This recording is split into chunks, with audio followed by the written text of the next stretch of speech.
Hey, I often wonder if most Americans know how the rest of the world feels about them. I mean, I know they don't give a fuck, but it would be interesting to check out the contrast between what they think or believe they stand for and what they actually stand for in the eyes of the rest of the world, and many Americans for that matter. Because I guarantee you that if you ask the vast majority of Americans what they love most about their country, their answer will be freedom. Freedom. They love freedom.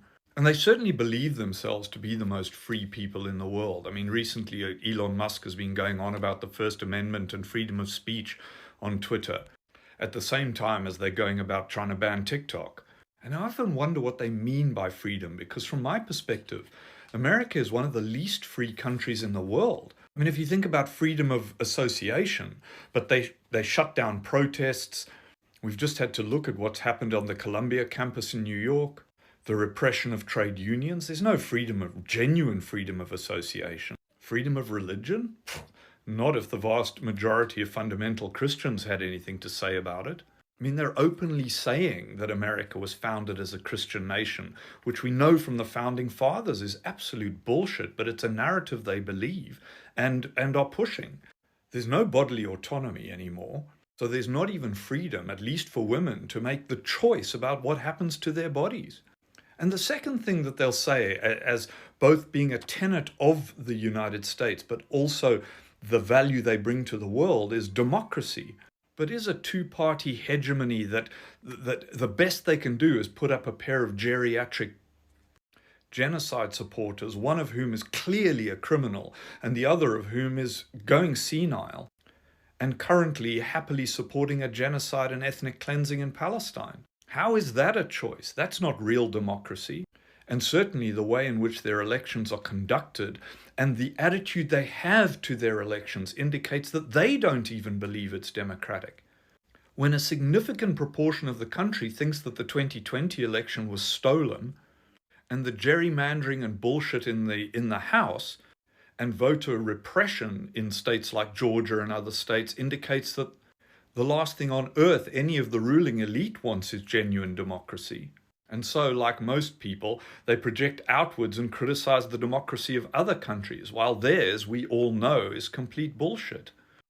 There was a long period following the Second World War where most of us believed that America gave us moral leadership in the world, stood up against autocracies, and promoted freedom. But again, we all know that's bullshit now, where since the end of the Cold War, their support for autocratic, strongman, militaristic leaders in other countries has been exposed. CIA coups that supplant genuinely democratic leaders with awful people who immediately shut down whatever democracy existed prior to them being put in power by the United States. So I don't think any of us believe that there's moral leadership from them anymore. But the other values they espouse, like truth and justice, also just don't stand up to a second scrutiny. And we just have to look right to the very top with the kind of people that speak on behalf of the President and the government of the United States, Antony Blinken and everybody below him, who just consistently lie and lie and lie and lie. And as for justice, the most overcrowded prison-for-profit system in the world that is basically an extension of slavery and Jim Crow, and the rampant racism, not just in the prison industrial complex, but throughout society, with the repression of DEI, the repression of CRT, and the insane rise of extreme right organizations, white supremacy and Christian nationalism. So I think for most of us observing from the outside, the whole truth and justice idea is just a fucking joke. And reinforcing all of this for all of us outside of the United States, and undoubtedly for many in the United States, is this.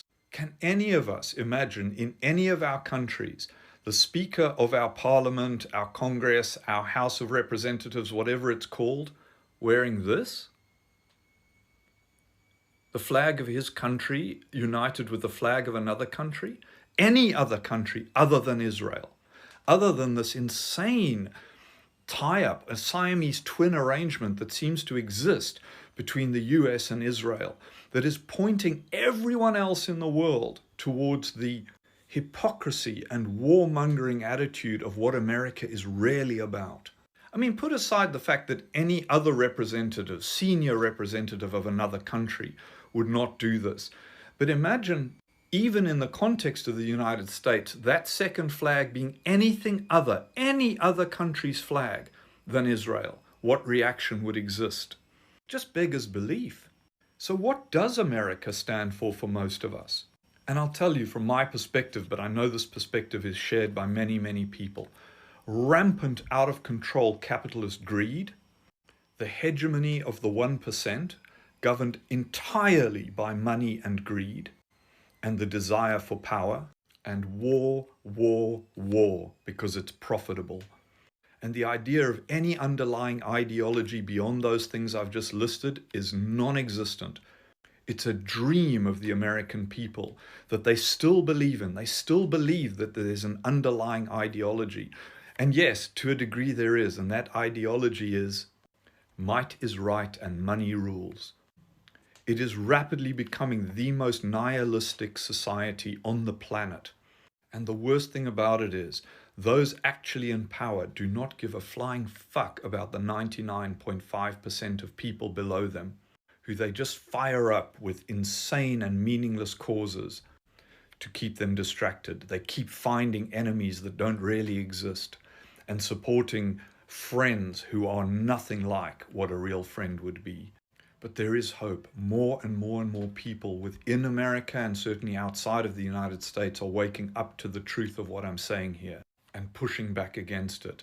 And the whole point of this video is to point out to you that these are the universal truths seen by many people. And if you can see the truth of that, then you can start pushing back in terms of protest, boycott, sanctions, your vote, your political activity, liking, sharing, reposting these messages, talking to people, calling out shitty behavior, holding your politicians to account. Things can still change. Because beneath all of that, the vast majority of United States people, of Americans, are beautiful, caring, empathetic human beings that have been blinded by the flood of bullshit from the commercial media and their politicians and their pastors, and they can be unblinded. And because it's vital for this entire process to come to a meaning fruition, from the river to the sea, Palestine must and will be free.